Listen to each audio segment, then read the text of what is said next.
time with him. And then towards the end of your studies, when you switch over to the postgraduate JD courses, you'll be spending more time with myself. If you're not familiar with the JD, the background is about a little over 20 years ago, there was a study done by the Redmond-Roper Report which recommended that for postgraduate students, there should be a degree for them to transition into law. So the JD was introduced for postgraduates who studied something besides law for their undergraduate studies. They might have done business or fine arts or medicine or any other discipline.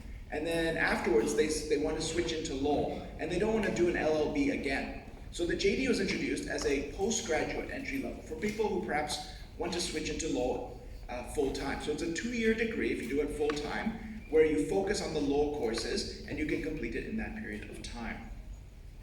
So the JD degree has been with us, as I mentioned, almost 20 years now. It is a qualifying law degree. So similar to the LLB, it is more or less equivalent. Both the LLB and the JD can be used to continue on with your qualifications to become a practicing lawyer, either a solicitor or barrister in Hong Kong. And it is a degree that is used quite often in other jurisdictions, so the name does have a lot of recognition. We've offered the JD since 2006, our founding year, and it's our largest program as well. The JD itself is very, very competitive, and every year we attract a lot of applicants, and unfortunately, we can't accept everyone because there just aren't enough seats due to the demand. And it does tend to be quite a competitive program, and the success rate for our JD applicants is about 25%. So let me now introduce the business faculty to you, right? Actually, the business faculty used to be somewhere near to this building, but nowadays the business faculty is situated in the Jen Putong building. It's on the other side of the KCL station, where you don't need to put a register for your ID card. So in case you ever take a walk around this faculty, more welcome you do so and see how it looks like, all right, okay? So we're an open school, as you can see from here, but which means we have a lot of students who graduated already from the school. So we have a strong alumni network. So what it means is we do invite students who graduated already. They come back to serve as a mentor to help existing PhD students, all right? So we share with them about working experiences so that they can know how I apply my knowledge in the real life practice when I finish my studies, all right? Okay. We also invite some alumni to come back to campus to give talks or sharing with the current students to help them in the whole personal development, all right? So as you can see from here, we offer three of the top, the JD is one of the top programs within our business program. So there are various combination choices in the BB faculty. So not only JD program, but also GBS, etc., QFRM, etc. So when you apply, you can also take a look and move in the CYT building later today. All right. Now talking about the business school, so we can see from here, we have a lot of students, right? Many of them have a chance to do exchange study and internship program before they graduate, right? Most of them have a chance to do so. So how did they get a chance to do so?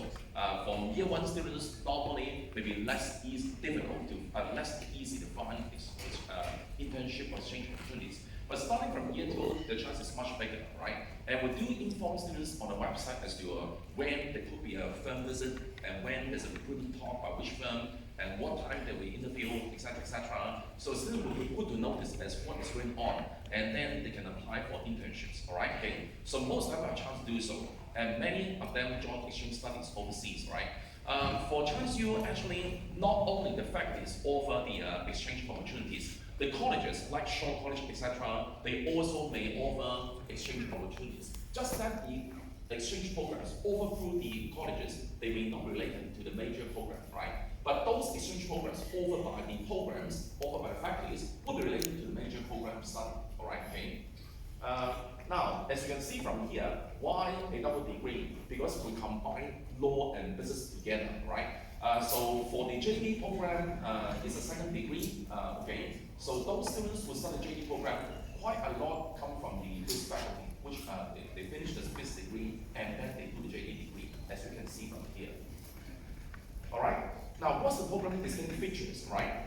So it's a 5-year program, all right? So the law education and business education start at the first year. So what it means is the students will study both law courses and business courses. The law courses that students will study in the first 3 years are the more foundational law courses that will be taught to the LLB students in the first year. But starting from year 4, they will learn the JD courses, right? Which are postgraduate law courses, right? So in the first 3 years, the focus is more on business study. In the last 2 years, the focus will then be on the law study, right? In year 4, the majority of BBA courses should be completed by then, unless students for some reason defer study. Otherwise, not many BBA courses left by then, so the focus will then be on law study, which are the postgraduate law courses, and no longer the undergraduate law courses to be learned in the first 3 years. Now, why consider BBA JD? All right. Now, first of all, if a student, let's say, finish an arts degree or history degree, or for example, a business degree, and then would do the JD, in that way, it will be a 6-year program for this person. All right. Okay? But for this program, we combine law and business together, starting from year 1. That's why the students can finish the program within 5 years, so long as the students, of course, keep up with school study, etc., and do not defer study for some other reasons, etc., etc. All right, okay. There's yet another option of LLB BBA, as you know, right? Okay. However, the combined option of LLB BBA degree, although it's a 5-year program as well, just like this one, right? That option is combination of 2 undergraduate degrees. Whereas for this one, BBA JD is a combination of 1 undergraduate degree with a postgraduate degree in law. So it's the same feature, right? And when students join the JD classes, it means they will study together with classmates who could be much older than they are. These are students who finish the first degree or work for some years, so when they learn together, it's a kind of good chemistry, so that they learn more from each other. Young people may know more about the computer aspect. The older students are actually not too much older, could be just a few years older, but they work for a few years, for example, and can share the professional knowledge with younger students. In that way, can benefit the students of both cohorts, all right? You can see from here, but actually I forgot to mention about the cost would then be lower as well. In comparison, studying an undergraduate degree and then commence with JD degree. Because for the program of BBA JD, we start the JD education in year 4. In that year, the study is still UGC funded, right? And only in year 5, they still have to pay a course fee per course in year 5. But for the year 4 JD courses, it's also UGC funded. The student will still be undergraduate student, counted as undergraduate student at that time in year 4. All right. So these are the options for law study. As I mentioned earlier, LLB, BBA, in comparison to LLB, JD. You can see from here also, other options could be, for example, finish a first degree and then do a law study, or on the other hand, do a law degree and then go for apply for MBA, etc., etc. But that may take quite some time. And as you know, MBA is quite expensive, right? Of course, I should promote MBA program as a staff from the BB faculty, but of course, this is an option. And now you can see from here, the cost is lower in comparison. All right? Yes. Yes, so I think one of the points that was raised earlier was quite a lot of students will either choose the BBA or LB, and usually if you choose a non-law undergraduate degree, for example the BBA, what happens later, if a few years after you start work, you realize down the road, I would like to get the law degree. If you come back later and separately do a JD, you'll be on the 6-year path on the right there. And that will cost a lot more. Whereas now, if you do the integrated BBA JD program, a lot of the courses will be included in your 5-year program. You get both degrees in a shorter amount of time. So other considerations are the JD and the LLB, you will get the same substantive knowledge. They are both considered equivalent in terms of the law that it gives you. Both the LLB and the JD assumes that the student knows nothing about the common law system, and it will give you all the information that you need to become a qualified lawyer in Hong Kong and continue on to the PCLL. So on that sense, they're both the same amount of information. You'll graduate with the same amount of courses in terms of the law. It will give you a bit of foundation as well in terms of the business side, because as the goes through your first 3 years, you get a lot of experience that's quite practical, especially if you join some large commercial firms later on. And as Anthony mentioned, when you get to the 4th and 5th years, you also take courses with the postgraduate students, and those comes from many different walks of life and different degrees, and so that will have a more enriched classroom setting as well. You'll also get the best of both worlds because you'll be able to spend your first few years here on the Shanghai main campus. And for those of you who are visiting today, you can already tell a lot of our students say, when you get off the MTR, you get a great feel for an academic campus. You can really feel the difference. And so you have all the access to all the colleges and the facilities here during your first few years as you do your BBA courses. And then when you get to your final 2 years, when you switch over to the JD courses, you'll be spending more time in our graduate law center in Central, located in the Bank of America building, which is a fully equipped facility with a law library there and food courtroom and computer labs and lecture halls. And quite often we have a lot of professional talks. We invite a lot of judges, law firms. They come to our central facility, so you'll be able to access both of the facilities as well. Right. So as you can see from here, there are two options to take this program, right? One option is, of course, what we encourage students to do, right? So students will then study for 45 years and then get a degree. One is an undergraduate degree in business, the other is postgraduate degree in law, right? Another option is students can choose to opt out in year 4 with a minor in law. This is for students who believe, who think that actually for me, maybe my focus is not so much on law, my interest is more on business, but the law courses can help me a lot in my business practice in future. Therefore, can choose to opt out from program and finish with a BA degree like the BA classmates together with a law minor. This is something additional, right?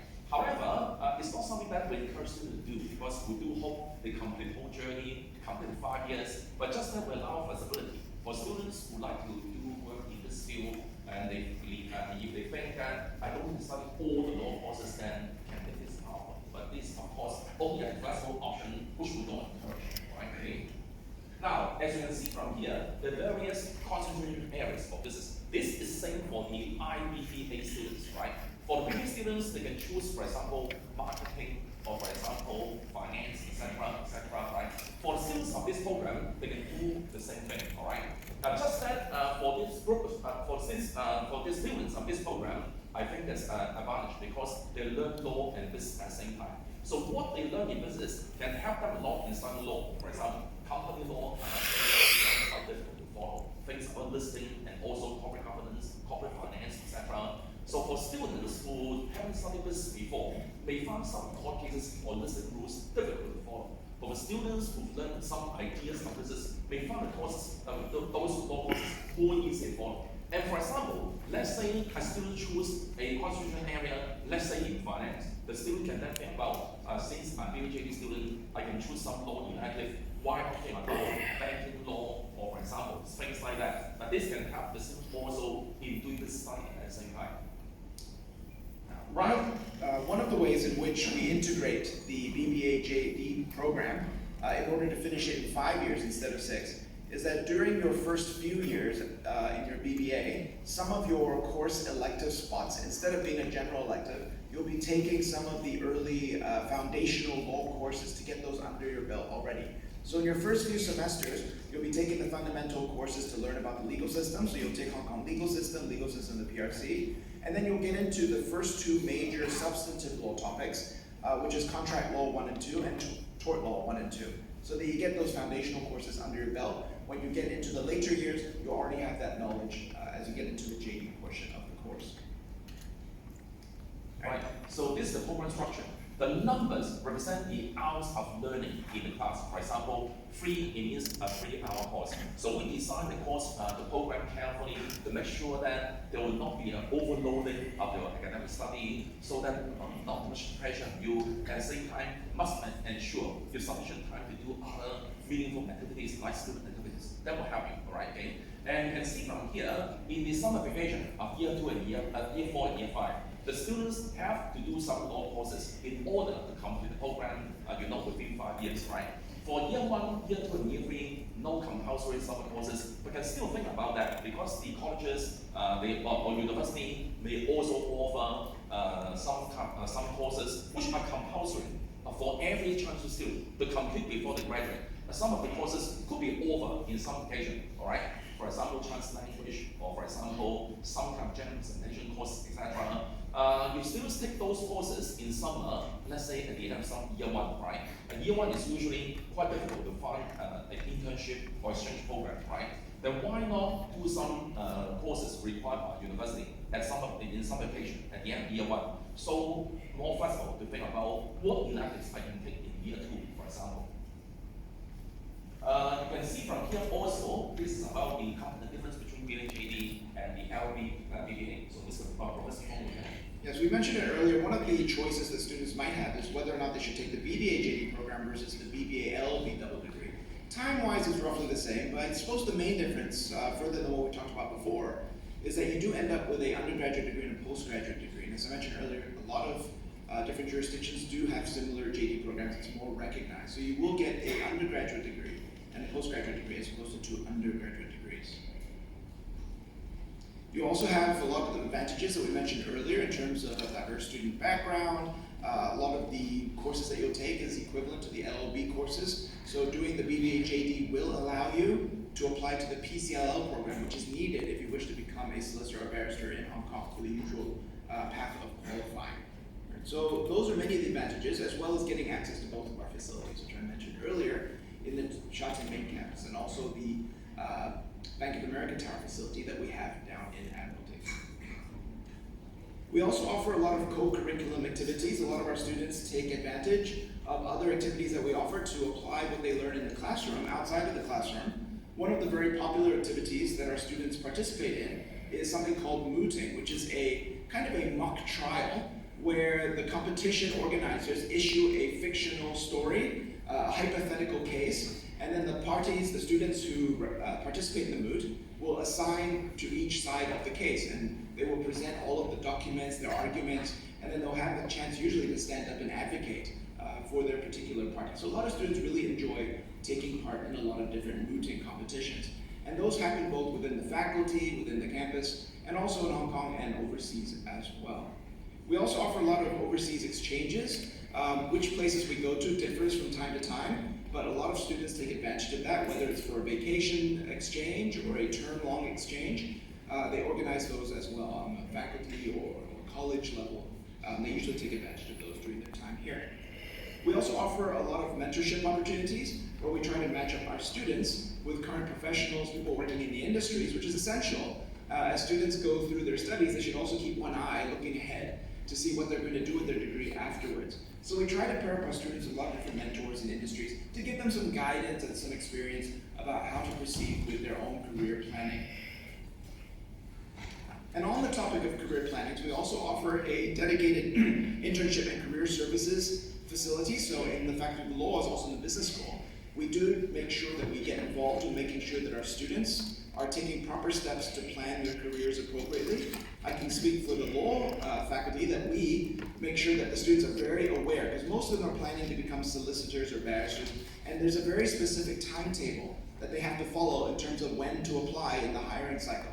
So even before the hiring cycle starts, the year before, the semester before, we tend to have a series of seminars with the students to make sure that they're briefed as to what they need to do when they start applying later on.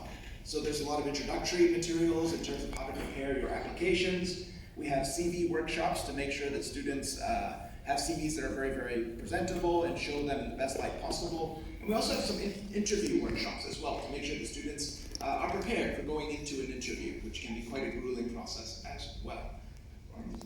For business faculty, of course, we also arrange activities for students, for example, firm visit, etc., to make sure that they can get this real practical experience before they graduate. All right. And then on, there will be student who speak also about her experience in studying here, and then she will tell more about how she found the internship partly through the business faculty. Alright, so these are the internship experiences. As you can see from here, these are major firms in Hong Kong, plus also, for example, public regulatory bodies like the Hong Kong Financial Authority, which I must say is a good experience for students because before they graduate, you need to build up a CV, right? So that's why it's good to do work for internship, let's say at least for 1 month, for example, and then have some experiences, and that may also help them in the whole business development as well as how they study better before they graduate. Yeah, so this table really shows and highlights sort of the overlap between the business school and the law faculty. Over the years, we've noticed quite a lot of times we get a lot of business BBA students who maybe were working on the column on the left in the business field, and then they are always interfacing with the law firms as part of their work. And then we find that quite often we have business background people applying for a JD. And similarly, we have a lot of JD students who, after they do the JD, they join the law firms on the right, and then they are interfacing with the clients, the business organizations. And so quite often they might switch over and get a job and transition over in-house to the business side. So having a background in both a BBA and a JD just makes a lot of sense in that regard, which is why we have this integrated program. As far as the career path is concerned, so if you start, let's see, at the bottom here, at the bottom red squares, you will do the BBA JD, which is the 5 red squares, the 5 years, which will go by very quickly. And then at that point, you will have both a BBA degree and a JD postgraduate degree. Then usually you have a few choices. The usual path is to then qualify to be a lawyer in Hong Kong, a solicitor or a barrister, which means that then you have to go into the red circle and do the PCLL program. To apply to the PCL, you need to have a law degree that's recognized, either a JD or LB, so you will be able to do that with the BBA JD program. You do the PCLL, then you do your training or pupillage, and then you can start work as a lawyer in Hong Kong. Also, you can then transition over to other areas. For example, on the right side, you have a lot of our former students switching over after a few years of practicing as a lawyer. They might join a civil department, they might join a quasi-regulatory department, or various other positions are available as well. And also the business center as well. Right. So some students, they do not choose to go for the law sector. So what they choose is to work in banks or work in commercial firms, but whatever they choose, right? The law knowledge, of course, will be half of that, right? So this is the, how the students, where the students go after the end of study in last year, 2023. So most of them go for the PCLL program. In other words, they would like to be trained as lawyer in future. And some of them choose the other sectors, as I just mentioned earlier, could be in banks or could be in financial field, etc. Whichever way, you can see from here, some of the lawyers, some of the employees are quite famous as well. So that means the program is, and that students are open to development. Right. So you can see from here, this is how the fee, right? So we've already fixed the fee, the course fee for each course from JD of the program when the students do the study in year 5, right? Now this is the fee for a student in case he or she will study year 5 within a normative period of time. But if a student, for example, delay in finishing program for reasons which may not be too reasonable, in that case, that they